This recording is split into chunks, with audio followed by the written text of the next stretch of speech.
Hello, and thank you for joining us today. My name is Chris Castillo, and I'd like to welcome you to today's webinar, Creating a Municipal Broadband Network in Your Community.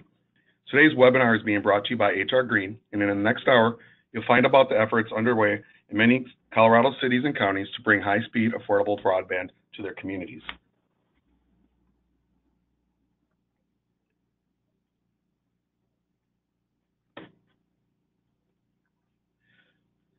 Before I turn over to our panelists and jump into the content, let me first provide you some direction on how to use GoToWebinar. Let's look at the GoToWebinar options for a moment.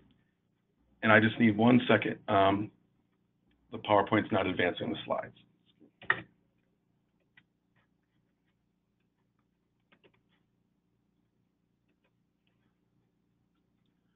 Thanks for your patience.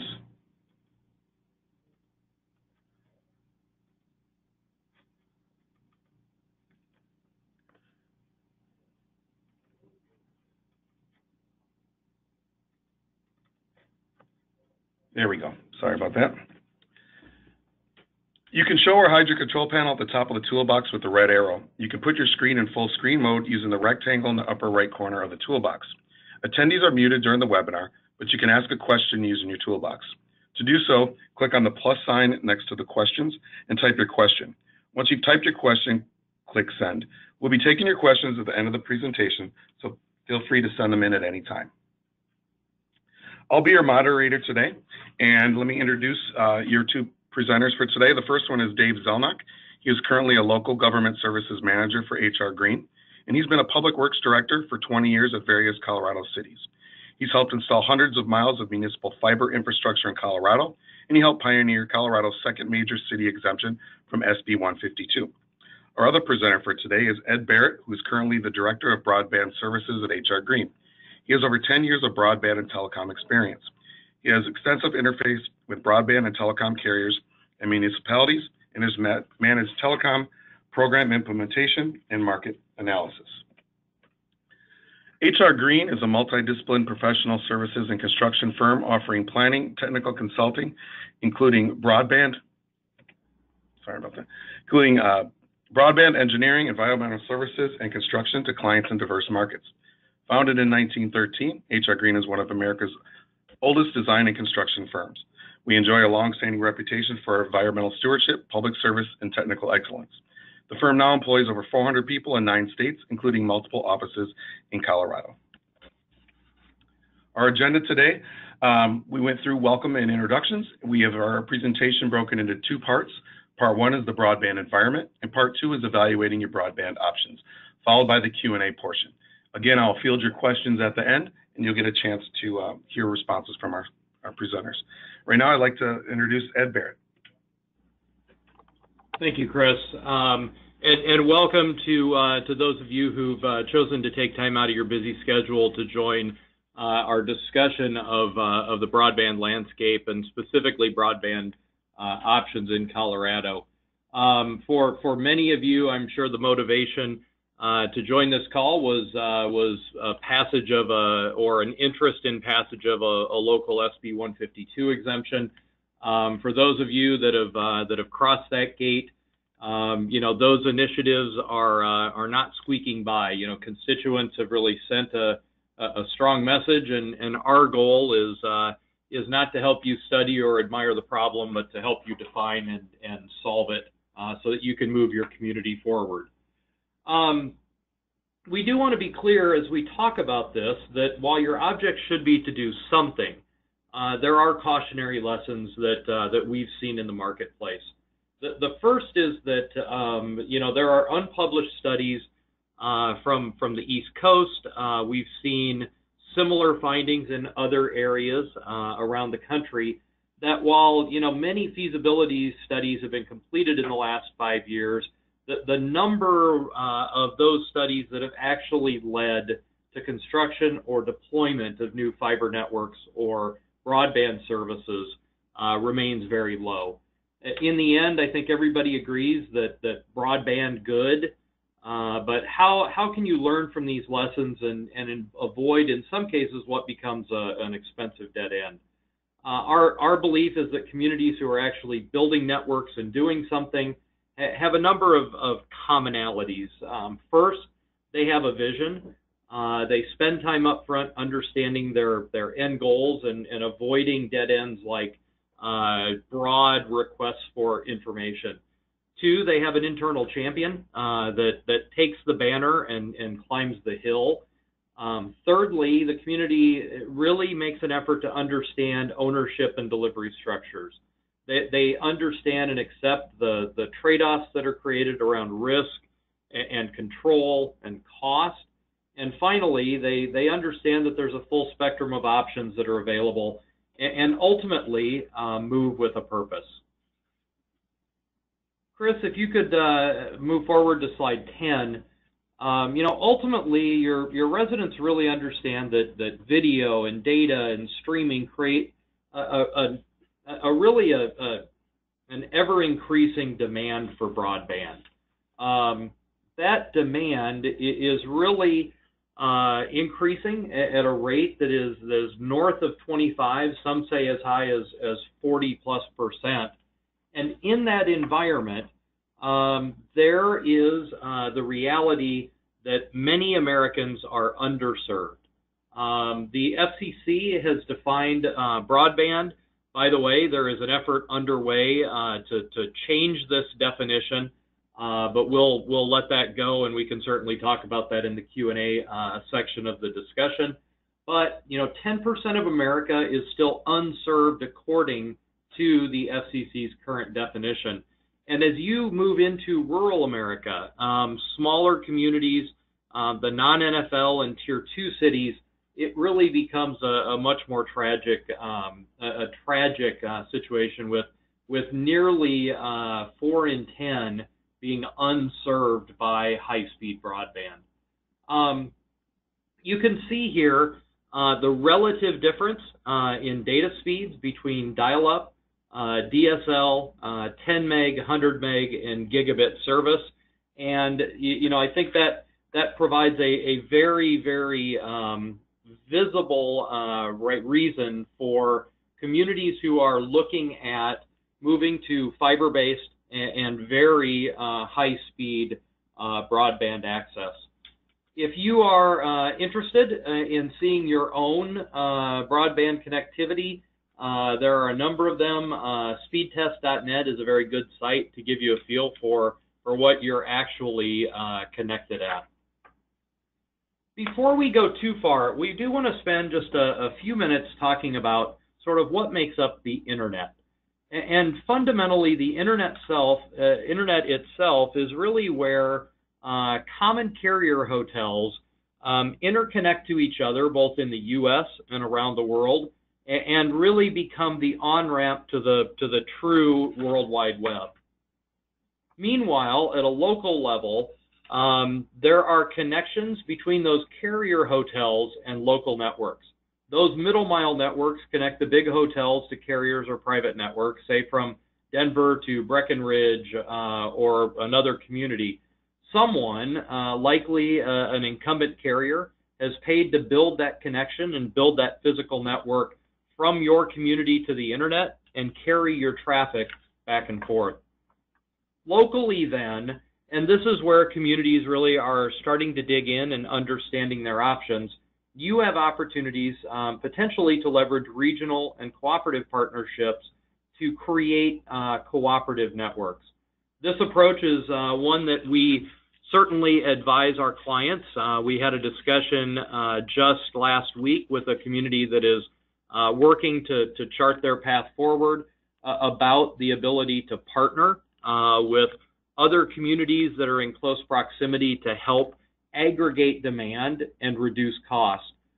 Frequently overlooked, sometimes regional networks and cooperative networks can be really crucial to making the financial and the business case work for those that are trying to move to a full broadband deployment.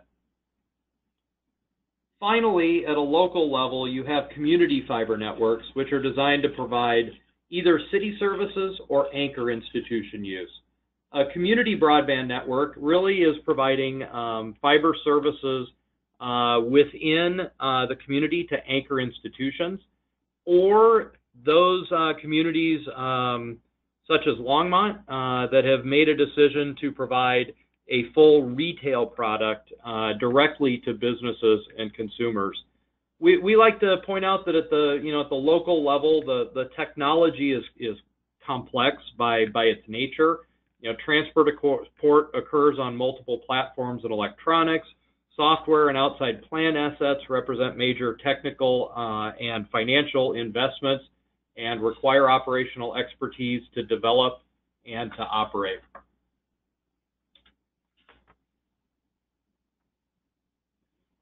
The other trend that we like to speak to a little bit, and many of you have heard, is the coming reality of cellular 5G networks. Unlike yesterday's large tower deployments, the new trend in cellular and 5G deployment will be small cell. It will be transmitters that essentially live on every block with a transmission range of 300 feet versus roughly 3 miles for today's macro towers. The commonality is that fiber is required to feed these mesh networks, these networks of local and small cell transmitters, and that those fiber solutions ultimately can create both, one, revenue opportunities for your community, and two, put you into a position where you have the ability to control aesthetics around the deployment. Particularly for our clients in Colorado, we understand that in many cases, the aesthetics of the community become very important for both tourism and economic development. So the ability to be in front of some of the emerging 5G and cellular trends also becomes very, very important. So I'd like to talk just a little bit about our broadband roadmap. Given the demand you face from your constituents, we encourage you to heed the advice of a pretty smart guy who suggested that you spend 55 minutes thinking about the problem and 5 minutes coming up with solutions. Our goal and our roadmap is really intended to move quickly through a process that allows you to avoid expensive feasibility studies that cost you money, and equally important, the time delays that many communities and many of our partners we've found have been frustrated with because they've not been able to move the projects forward at the speed at which their constituents would like to see them advanced.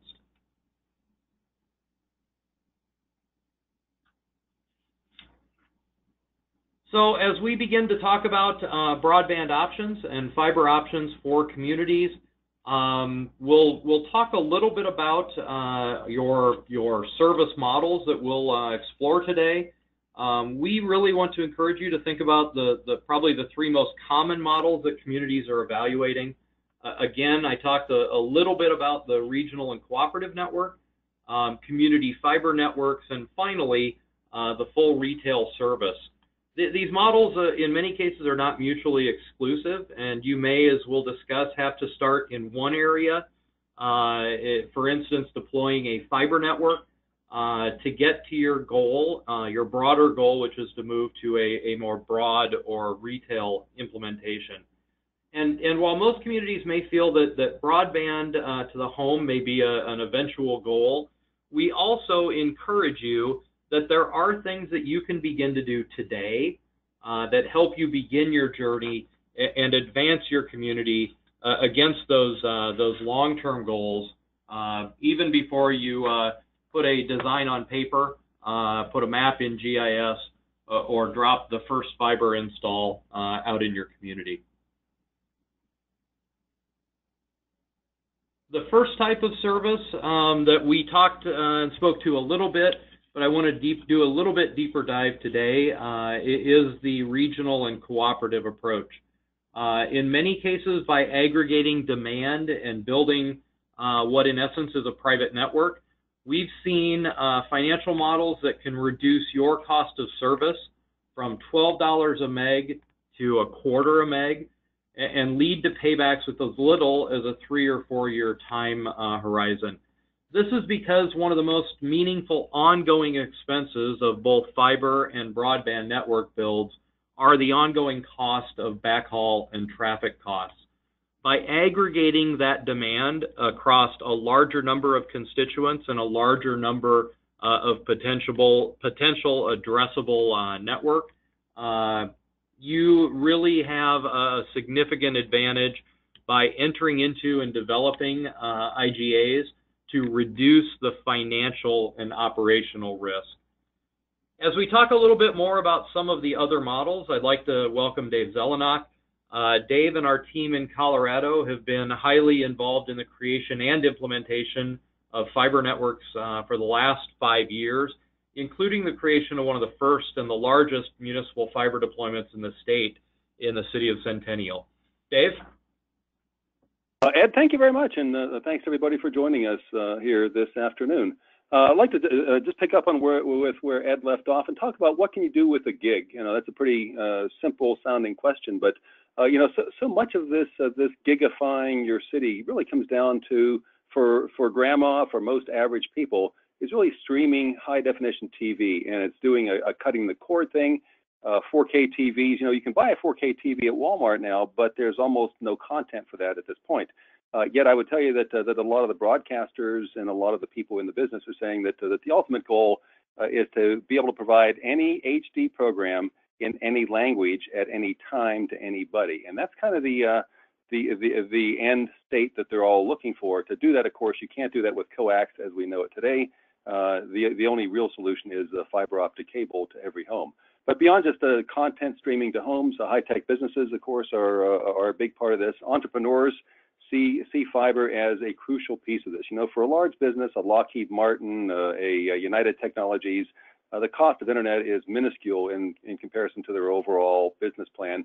But if you're a small business, or if you're an entrepreneur, or you're one of these little upstart companies, a $5,000 or $10,000 per month bill is significant. And then you can group these together into a lot of incubators, which are having a great impact on economic development. And then beyond that, property values of a home. This is a picture I took of a for sale sign. Actually, it's a sign next to a for sale sign in San Antonio, Texas, not too long ago.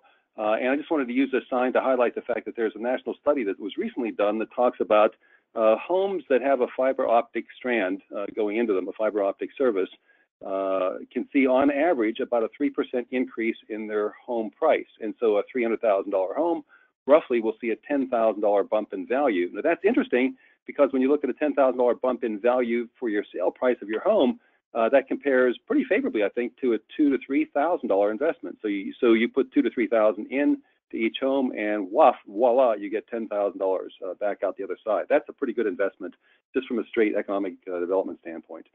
Beyond that, going back to what Ed was saying about communities and what you can do. You know, I think one thing that a lot of cities forget about is that you really are very well, probably already very well pre-positioned. If you look around town, your town may own, or you may have sister agencies, other organizations in or around that have plenty of excess fiber. SCADA systems, which are the utility control systems, often are using 1 or 2 strands now, but they may have 96 available for other purposes. Intelligent transportation systems, I'll tell you that in Colorado Springs, we put in about 300 miles of fiber optics, just stringing together traffic signals, not the street lights that Ed was talking about earlier, but traffic signals.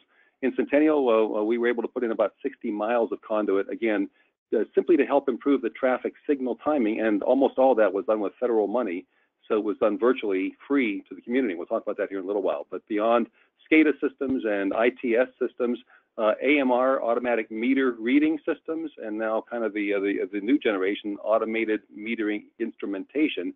These are smart electric meters, basically, or smart water meters that can monitor your utility usage almost in real time. Those are becoming very prevalent, and again, having utility agencies provide strands of fiber optic cable, that fiber optic cable has a lot of other uses beyond just AMR and ITS.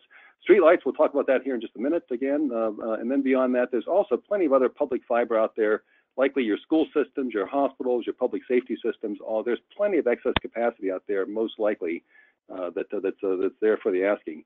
Plenty of benefits for that. We'd suggest strongly to do what we've done in Colorado Springs, and we've helped Centennial and other cities with, which is really to develop these what we call fiber-friendly policies. And There's a whole number of policies out there. I won't go into a lot of the details there, but talking about things like joint build, piggybacking, dig once, reducing open trenching, co-locations, using incentives, fee reductions, individual agreements, state DOT grants. So you get the idea. There's plenty of opportunities out there for these pro-fiber policies. That in itself can take months or a year or two to implement, but when you start with the end in mind, as Ed said earlier, you can really have a powerful impact, as we did in Centennial, Colorado Springs, and other cities, by implementing now these fiber-friendly policies. In many cases, not only do they not cost anything, we were able to figure out a number of ways that we can actually make these revenue positive. So you're getting, quote, almost free fiber, you're making some money in the process, and you're actually upgrading your infrastructure for virtually pennies on the dollar. Next slide, Chris. So I'd like to talk briefly about repurposing your infrastructure and a few questions that need to be asked. Do you now own pipes in the ground? Chances are, if you're a public agency, the answer is yes. Do you control how they're being placed? Again, the answer is probably yes. You may not realize that some recent changes in many of the codes around the country and Canada are now allowing electrical conduit under certain circumstances to be used for fiber optic cables. Now you have to be careful, and I wish we could get into a lot of the details there, but the bottom line is that no longer do you have to have a dedicated conduit going into every street light for a conductor for electricity and a separate dedicated conduit to allow fiber optic cable. There are creative and innovative ways now where you can design these to have one, or you can even retrofit them. You can pull out the existing conductors and pull in a variety of other kind of cabling into a street light. Beyond that, it's important to understand there are a lot of complex interrelationships. There's lots of opportunity, not just to spend money, but actually to turn these cost savings into revenue opportunities. Understanding how the fiber game is played is, of course, very crucial. And talking just briefly about sharing existing and low cost and new fiber. Again, those traffic signals you have out there, one of the things that we're seeing that's very common and very popular now is looking towards smart cities. And again, I wish we had time to go into these things today, but really the number one policy, the number one priority should be in your community is to develop these fiber-friendly policies. Do those for pennies on the dollar. Yes, ultimately you can move into providing municipal broadband if you want. You can provide public broadband if you want to do that. Smart cities are coming, like it or not, sooner rather than later, probably in the 10 to 20-year horizon. But at the root cause of all these things, the fiber-friendly policies are absolutely crucial. I'd like to just point out briefly some of the work that we've done in Centennial. Now, this is a Denver Tech Center or South Denver area. I served for a while there as Public Works Director, and even for a period of time as their interim city manager. And when I took over the operation, I looked around and asked the question, how many traffic signals, not streetlights, how many traffic signals do you have across the city? And the answer was, well, we've got about 80. And then the next question is, how many of those 80 traffic signals have some fiber optic interconnect? And the answer was really zero. So in 2010, we started a process where we went to the state, said, hey, can we work a deal with you all to upgrade some of the fiber optic cables that the state has, and the red line there on the map is Arapahoe Road, and the other red line is Parker Road. So the state said, sure, you betcha. So that started us thinking, wow, that was easy. We've got upgraded now several miles of fiber optic cable with the state. So as they say in the eye doctor business, is it better one or is it better two? So this is where we were in 2010. Fast forward 4 years later, Chris, this is what the map looks like today. Holy cow, 2015. Went through, installed dozens and dozens of these segments with these fiber-friendly policies. 60 plus miles is the amount of infrastructure that we installed at a very conservative value of $20 a foot. The value of just the conduits we figure is worth at least $6 million. And the actual cost, keep in mind now that a lot of the monies here were paid for by federal grants, DOTs, traffic signal improvements. There's a lot of opportunities for grant funding. $600,000 was the actual cash outlay, of which only about half that came from the city government in terms of city dollars. So city put in about $300,000 and got a value out worth at least $6, maybe $10 million for $300K investment. Again, a pretty good deal. Yeah, moving on to our next slide here, just like to talk about our approach. I talked briefly before about these pro-fiber policies. They are absolutely crucial. The joint builds, the piggybacks, the big once policies. As Ed said, you need to set your vision is kind of step 2, and then number 3, look for using obviously other people's monies. Look for those revenue opportunities and look for blending these funds that can flow into your government agencies from these new creative, innovative sources. And turn them into either enterprise operations or actual revenue operations. Really, it's all about action. As Ed mentioned before, this whole topic of streetlights you would think is a bit counterintuitive, and you wouldn't think, wow, fiber optic cables, broadband, what on earth does that have to do with streetlights? Well, I'd like to just point out that many communities are extending their reach by either municipalizing or enhancing their streetlights to become more than just a dumb streetlight. I'd say that many communities are also making sustainability gains and moving to LED lighting, but more important than just reducing the cost from, let's say, typically about $20 per month per streetlight is what we often see out there. If you municipalize your streetlight, you can drop your cost. If you're paying $20 per light per month, and let's say your local power company, XL Energy, for one, is the largest in Colorado here. But their costs, as I said, often approach $20 per month per light. Of that $20 per month, though, only about $4 of that for a 100-watt high-pressure sodium bulb, $4 out of the 20 really goes into power. So if you municipalize, if you convert that from an XL Energy for-profit asset to a public asset, you can drop your expenses down dramatically. We're seeing in some cases that the actual operating cost per month can go from $20 per month down to, with an LED changeout, down to about $1 per month. A tremendous savings. And again, as interesting as that is, so much of the potential of these streetlights is in smart street lighting. You can do event signage. You can have any sensor imaginable pretty much on there. Traffic sensors are high on the list. Weather sensors are high on the list there. You can do smart lighting so that the lighting can now sense when grandma's walking, what she's doing out at 3 o'clock in the morning. We don't know. But if you don't need the power and the street lights at full brightness, full intensity at 3 a.m., you can dim the lights, and you can also set them now so they sense an approaching pedestrian. So there's a ton of things you can do, not just with lighting, but really the crucial part of the street light, as Ed said, is that when 5G comes on, and 5G standards are now being developed, this is probably 2 to 5 years away, depending on who you ask and how you ask that question. But the absolutely crucial thing to understand is that with the current cellular technology, the spacing between cell towers is maybe 2 miles, maybe 3 miles for cell tower. With these new 5G transmitters, that distance drops from 3 miles to about 300 feet. And I wish, again, we had more time to go into that. But the fact is the fact remains that these streetlights, we're convinced, are really something that you need to take control of. You need to bring a fiber optic cable if you can, as I said earlier. By repurposing just the electrical conductor conduit, you can snake a fiber optic cable into every streetlight if you want, and then turn those streetlights in 2 to 5 years into these 5G transmitters. And again, they can be a great revenue source. If your city is going to have 5G wireless service, we're convinced the streetlights is the way to go. Municipalize them. You can reduce your monthly cost initially from $20 to maybe $1 a month, and then turn those into revenue sources. So streetlights are huge, and much of what we said in terms of our visioning phase, as Ed talked about again, it really addresses the streetlight technologies that you have, converting the assets, and then looking comprehensively at managing all these assets in terms of one large program.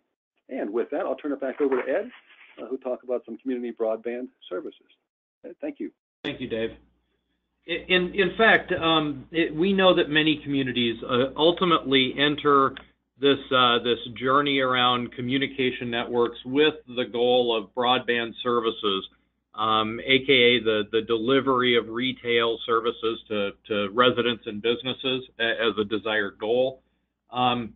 Also, unfortunately, many communities also begin that journey with the belief that they can get someone to build exactly what they want at no cost and give them full control over the resulting network.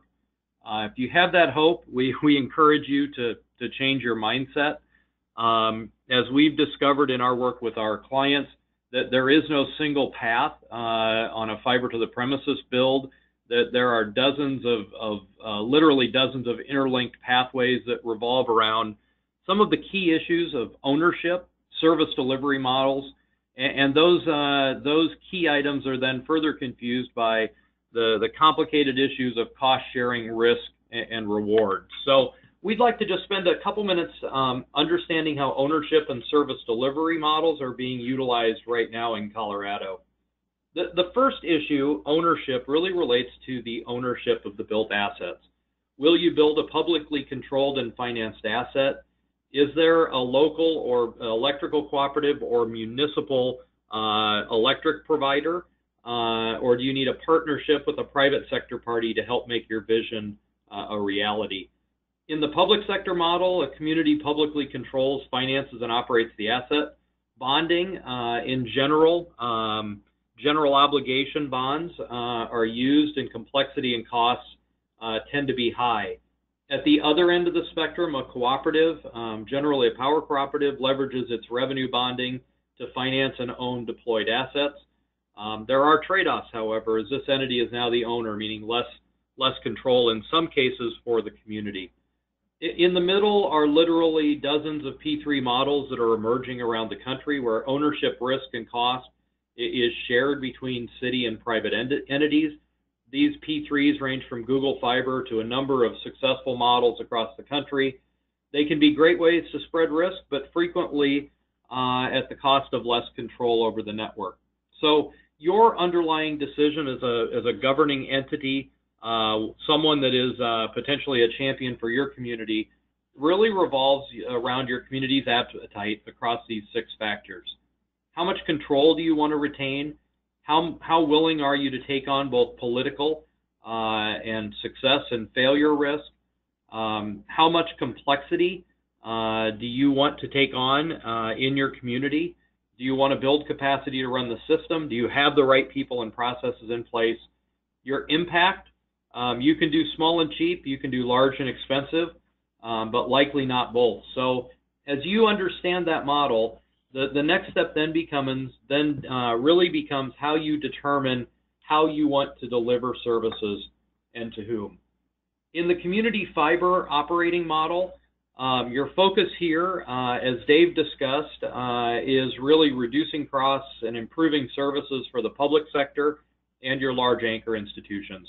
Generally, you're building to your government facilities and large anchor institutions like fire stations, utility buildings, libraries, hospitals, and schools.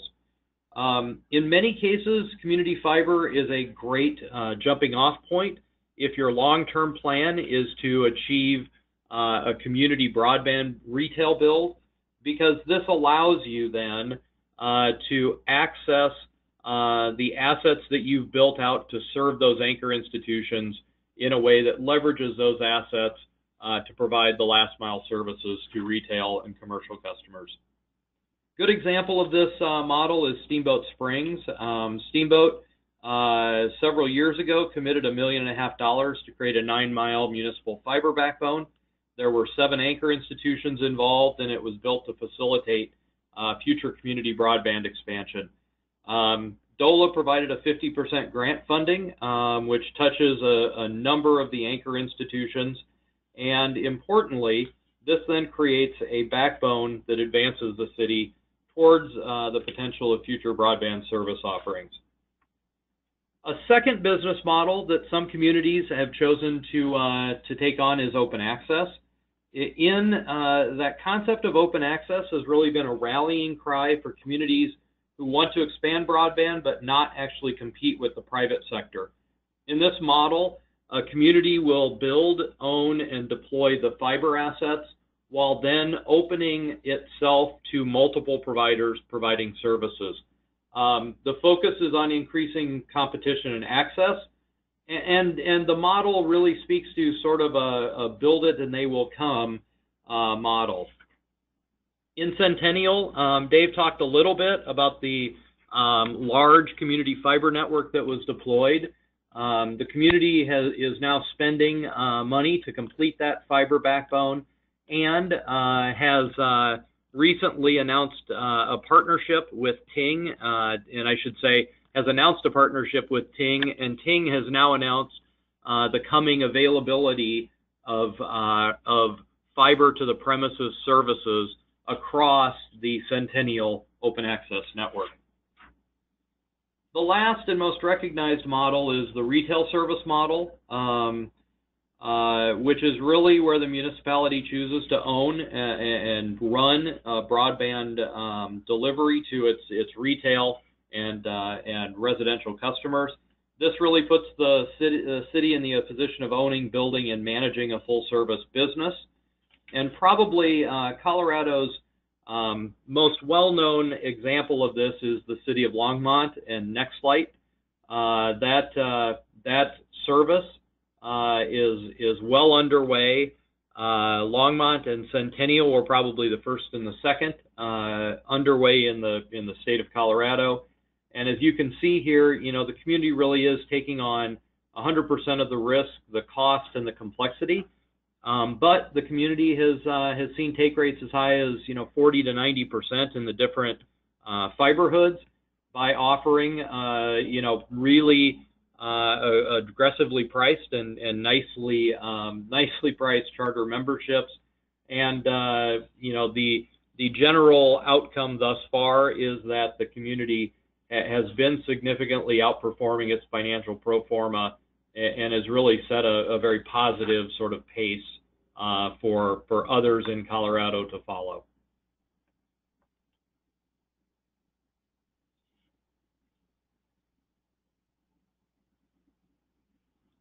From a financing perspective, financing is always an issue. We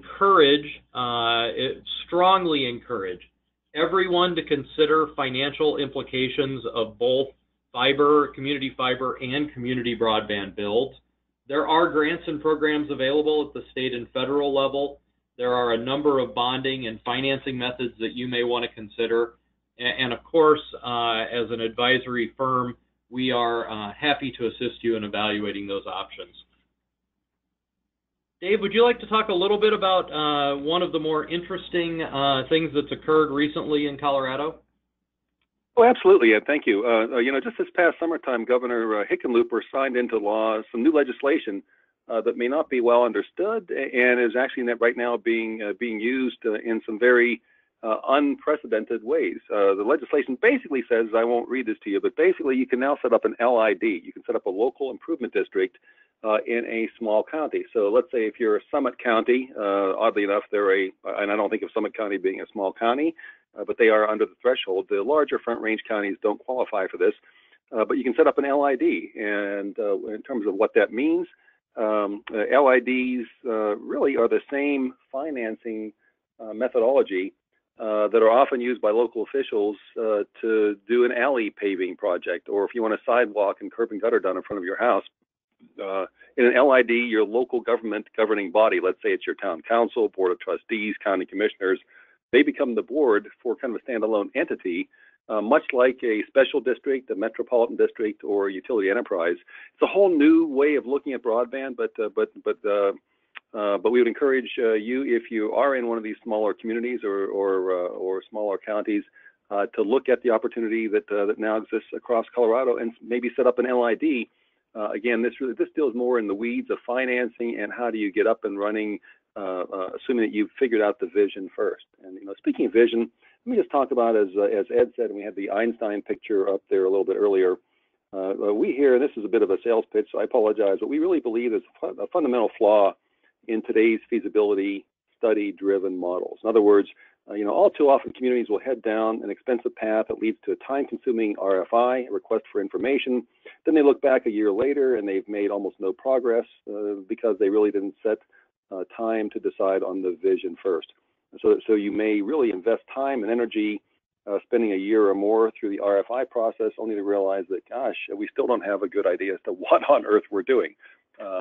Next slide there, Chris. Very often we're seeing a lot of these expensive, time-consuming feasibility studies. They're six-figure studies. There are dozens around. I know one state has done a study, as Ed said at the outset there, that despite the fact there have been dozens of these done, oddly enough, very seldom do you see these communities moving from the feasibility study into actual execution. Yes, your community will want better broadband. Everybody wants streaming HD content. You'd love it at half price, and you want it right now. And I'll tell you right now that these feasibility studies are all looking pretty much the same. They're cookie cutters. There are a number of companies out there that will gladly take your money and gladly do a cut and paste job and tell you, okay, at a 28% take rate, and you can probably make something work. You probably, again, didn't know that you had more access to fiber than you thought. You've got powers like this new LID legislation you probably didn't know you had.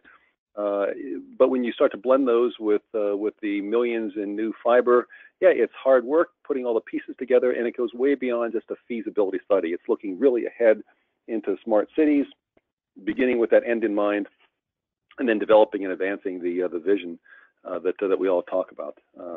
Really, the number one issue that we think is not so much deciding that you should do a feasibility study, but rather advancing the vision. Start early on. Try to understand what it is works best in your community. I can tell you we've looked at many of these studies, many cities. No two of them are alike. Everyone's got different issues with backhaul, with cost, with geography, topography, you name it, geology. Everybody's got different situations, and there's no way really that we've seen any of these cookie cutter feasibility studies approaches work out. It takes really some distinct, deliberate, specific planning, looking at, again, defining your vision first, and then moving forward into to something that's right for your community. And in some cases, the best answer is no action. In some cases, it may be a full, as Ed pointed out, a full municipal broadband deployment. But it really depends on your toleration of risk, your funding ability, your goals for economic development, and your incumbent providers. So beyond that, I'd like to talk just briefly about some key attributes of a successful broadband deployment. Again, you need to have buy-in and clarity across your community, define your vision, understand what your goals are. We find that in cities where there's a cross-functional fiber team, very often that includes members of the community, possibly elected officials, definitely staff members who understand not just the IT side of it, but planning, public works, economic development, really looking across the organization. Setting up a cross-functional fiber team is crucial within the city, and then looking to partner with anchor institutions, stakeholders, and then bringing in, again, lots of we call them potentially affected interest groups or stakeholders, PAIs as they're often known, but bringing in, get lots and lots of opinions. Beyond that, economic development advocates are huge in understanding the role that this can play. Looking for all funding opportunities. Again, the cookie cutter approaches, the feasibility studies that are often thought of, often ignore these revenue generating opportunities that are out there. And then ultimately, we're looking to help create for your community a sustainable, dynamic, and municipal centric fiber program. The results, we think, we're convinced, is improved service at the lowest cost and customized really to your needs. And then the last slide I'd like to just point out, obviously, is that we are here to help. Hopefully this presentation has been of some value to you, but our vision study, again, begins with a preliminary assessment. We look to engage the public deeply and broadly through a significant process, look at your goals, help understand your desired outcomes, do an extensive, we call it an analysis of alternatives, an AOA. You do this analysis of alternatives, look at your goals, bring your public, get them involved, and then develop this vision. And then through all this, the umbrella secret sauce, so to speak, is this fiber-friendly program. It's absolutely crucial.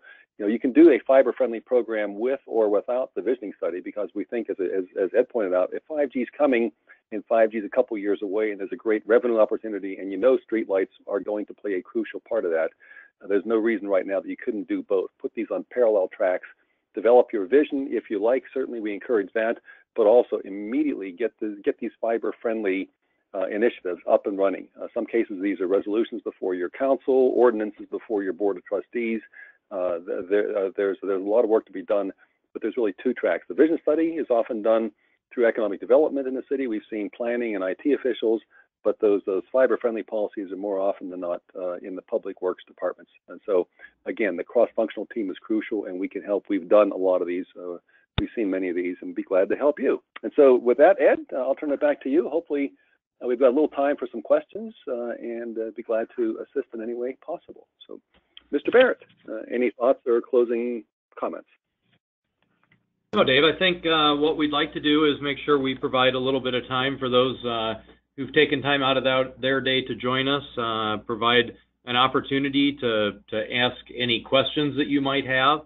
I think, Chris, the best way for attendants to do that is to open the chat menu and put their questions in there, and Chris will take those questions and we'll be feeding them to us so that we can answer them as they come in. Great, thank you guys. We do got a couple questions, a couple from Jeremy. One he sent in earlier, and I just wanted to make sure we address it. His question is, future technologies are unknown and advancing rapidly.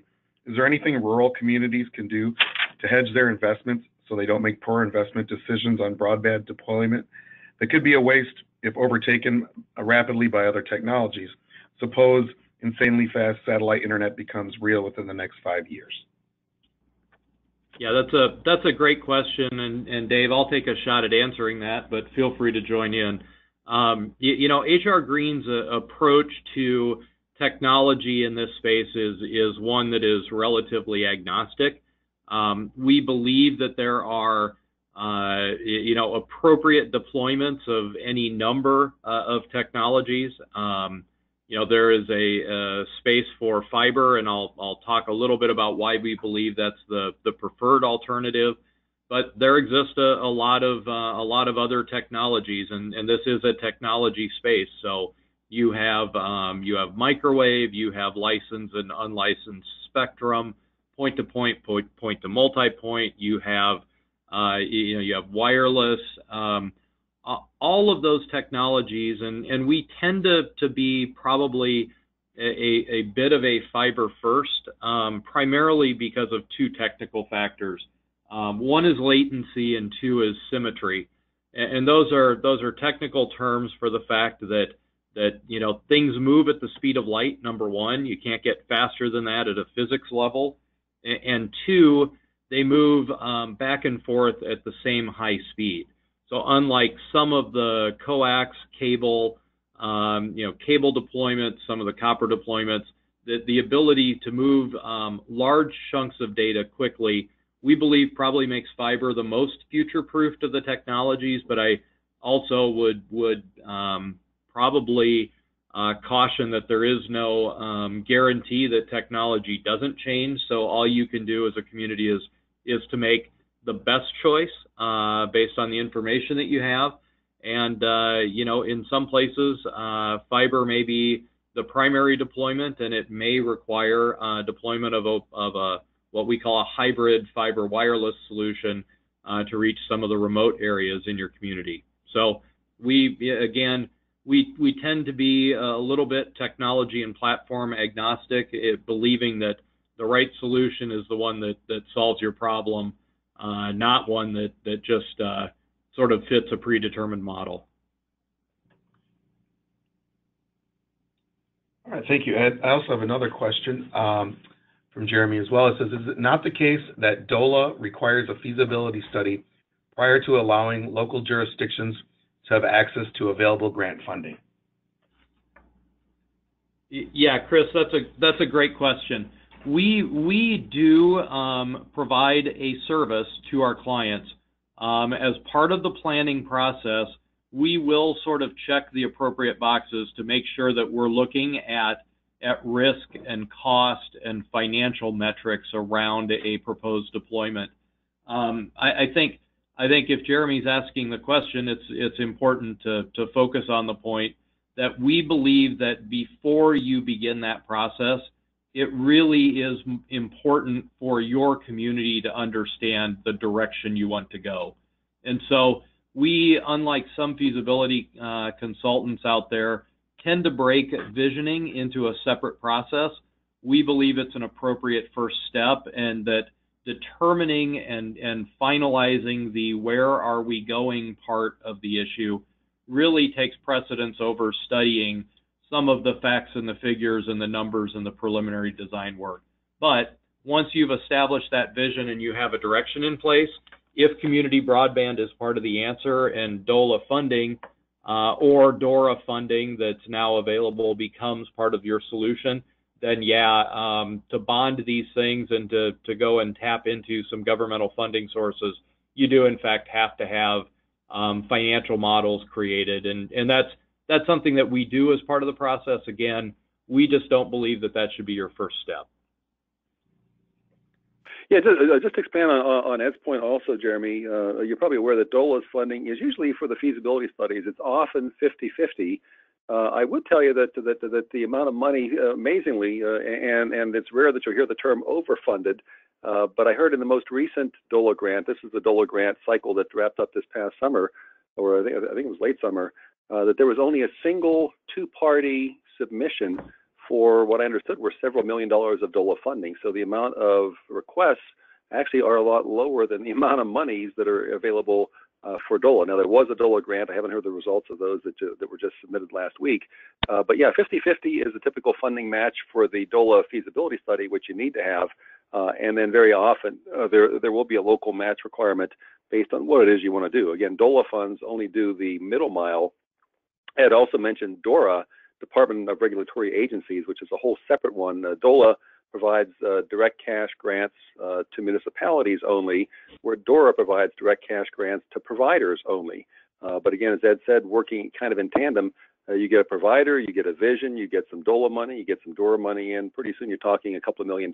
Is not unusual to have a lot of these providers and agencies and cities working hand in hand through the feasibility process with DOLA funds, DORA funds, sprinkle in some DOT monies, other revenue sources that you can create out of kind of thin air, and you've got a multi-million-dollar program there for the asking. But it does take time, initiative, and understanding about how you can interrelate and interplay all these various agencies and funding sources and uses of funds. So it's complicated stuff. Happy to help explain in some detail. Chris, back to you. Thank you. We do have a couple more questions here, and we do have a little bit more time before the top of the hour. The next one is, how long does it typically take to develop a fiber-friendly study? No, and I presume, Chris, that the person's asking about fiber-friendly versus the visioning studies. Visioning studies, what, Ed, 3 to 4 months typically, but a fiber-friendly policy can be really just a matter of weeks. We'll come in, would love to come in, look at your street cut permit costs, your fee structure. How is it that you approve underground utilities in your city? You know, one good example of a best worst case I can think of is Greenwood Village requires not only do you come in and you pay a pretty penny to dig a hole in a Greenwood Village, this is a tech center community, a tech center street, but you also need to provide in 3 dimensions GIS locations. This is a fiber optic cable. It's 24 strands. It's 17 inches below the surface at this precise location. Very, very detailed GIS requirements, none of which is paid for by the city. If you're an installer and you're bringing in and you're using the public right-of-way, the city has every right to insist that you do it to the highest level of service. And if that means charging for retiming your traffic signals, charging for the pavement degradation, that is the future degradation that will occur on your pavement, good on you. All those things can be and are being charged and assessed to these utility providers who seem to have one thing in mind, and that's a quick hit and run. They'll put their cable in and then forget what was where tomorrow morning, and the city's left and having to essentially subsidize the repair of those utility cuts. Well, those days can come to an end pretty quickly. Short answer is a few weeks of work is what it usually takes to give you a good program, and then followed really by a number of years of a good solid initiative to manage the revenues and to manage the new requirements that you place on these installers. Thank you, Dave. I do have another question here. It says, should we first do an RFI? Yeah, Chris, this is Ed. I'll take a run at an answer. I think that one of the biggest challenges that we've seen in the marketplace relative to approaches to move projects forward is that an RFI is used to sort of take the temperature of the market and see if anybody's willing to come in and help. I think that what we traditionally and really unfortunately tend to see is that RFIs are issued by communities. They're overly broad. They're really looking for who will come in and spend money to help us, and that without the guidance of sort of an established vision and an established direction, that in many cases those RFIs sort of lead to 3 or 4 months of development of an RFI and evaluation and interviews that really end up not solving any community issues.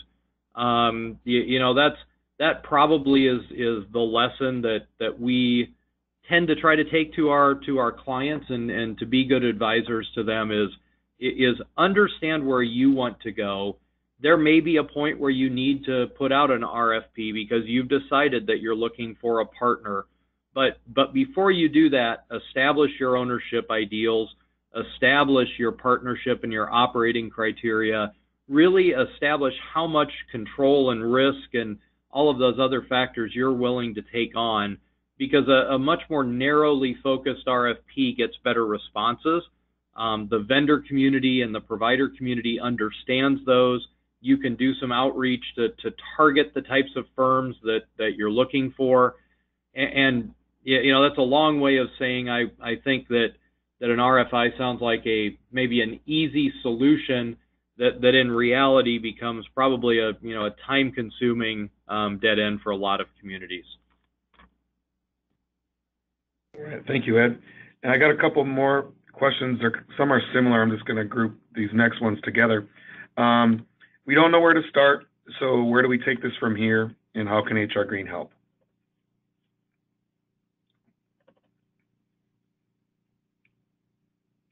Ed, you want to take that one? Sure. So I hope that we've laid out what we believe is a positive path forward. We absolutely would encourage you today at a very low cost to consider the possibility of enacting some fiber-friendly policies in your community. It's something that can be done at almost no cost and a very high level of impact. Dave and our team in Colorado have exceptional experience helping communities to develop these programs. Secondly, for those communities that believe that they want to move forward, the concept of establishing a vision, understanding community and policy making will and willingness to take on appetite for the forward movement of these initiatives becomes a next step. And we would encourage then and only then, once you've established that, to really dig into numbers and costs and financial feasibility models. All right, thank you, Ed. One last dot on that, Chris. Of course, HR Green has a 100+ year history of helping communities achieve their goals, and that's why we're here. We're passionate advocates for fiber and broadband deployment. We believe that these are hugely important initiative for particularly rural communities to maintain their economic viability, to continue to be able to deliver on the promise of health care and learning for their young people and retaining those people in the community, and we're passionate about that. And the short answer to how can we get started is, if you're looking for a partner, we're not only here, but we welcome the opportunity to speak to you, to follow up, to come and make a presentation in your community to the appropriate policy boards and try to help you ignite some passion for these projects in your community. Great. Thank you very much, Ed. And you actually just answered the last question. Someone asked if you could do a webinar or presentation for their council. So everybody will get an email coming straight from the GoToWebinar platform, and it'll contain Ed bear its email address. So if you would like to ask more questions or get some follow-up information, just reply to that email, and Ed will get back to you soon. I'd like to thank Ed and Dave for their time today, and thank all of you for participating. And like I said, if you have any other questions, just reply to that email, and we'll get back to you soon. Thank you, and have a nice afternoon.